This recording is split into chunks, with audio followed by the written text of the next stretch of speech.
What does the next phase of your journey entail?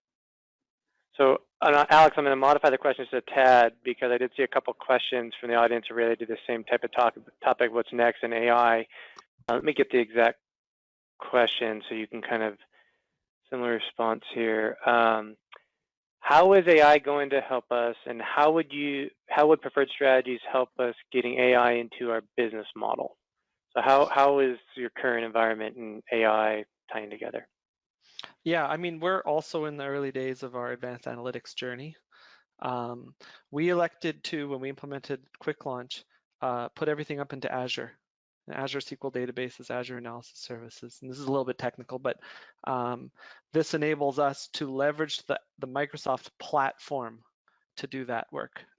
So we're looking at things like Azure ML Workbench and ML Studio.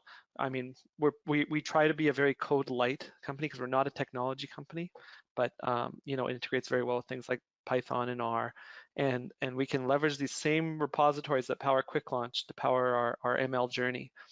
We're not really doing a data warehousing exercise. We're keeping our data sets focused on sort of one data set per system. So QuickLaunch is our data set for JDE.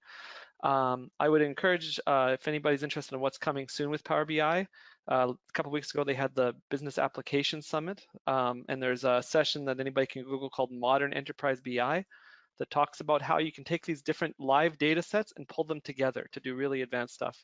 So I would certainly encourage anyone to look that up.